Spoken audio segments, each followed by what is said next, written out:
Assalamualaikum warahmatullahi wabarakatuh. Alhamdulillah.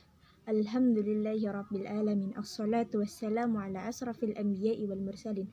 Sayyidina wa maulana Muhammadin wa ala alihi wa sahbihi ajma'in amma ba'. Berbagai kisah penuh hikmah yang dialami umat di masa lampau banyak diceritakan di dalam Al-Quran.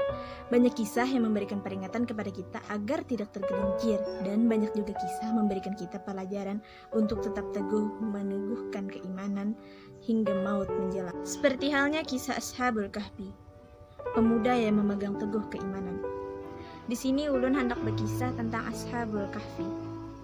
Hiduplah zaman dahulu seorang raja yang sangat kejam dan jolim, yaitu Raja Dicyanus. Sebelum Raja Dicyanus berkuasa, kerajaan tersebut beriman kepada Allah Subhanahu wa Ta'ala. Semuanya berubah setelah Dicyanus berkuasa. Rakyat menjadi sangat patuh pada Dicyanus, sebab jika ada yang membantah akan langsung dibunuh secara kejam. Mereka dipaksa mengagungkan raja mereka sebagai Tuhan mereka, dan Allah pun mereka tinggalkan.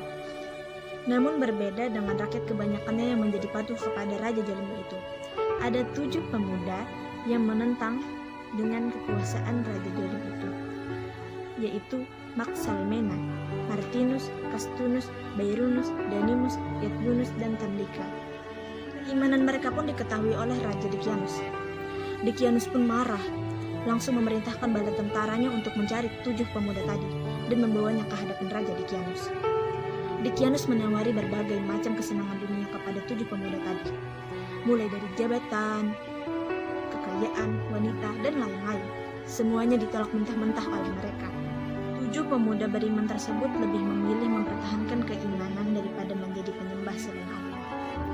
Mereka tidak ditahan, namun dilepas oleh Dicyanus untuk memberi kesempatan para pemuda-pemuda itu merubah pikiran.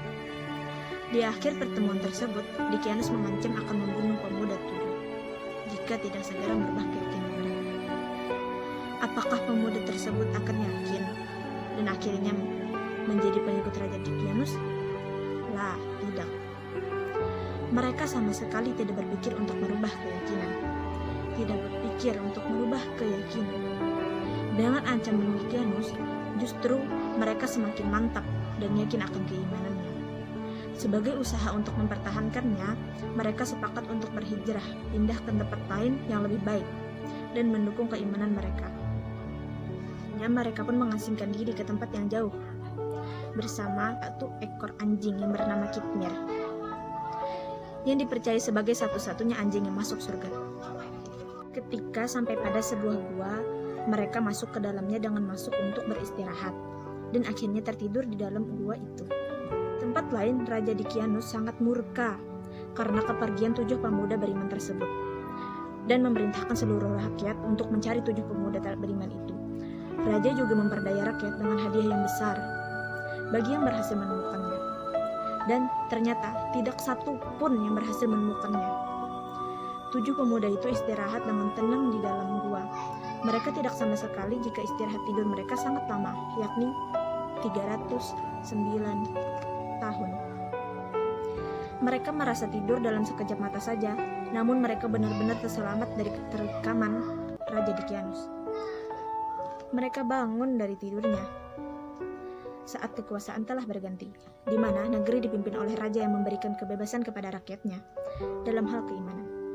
Karena rasa lapar yang amat sangat, mereka semakin bertanya-tanya, sebenarnya kita tidur berapa lama?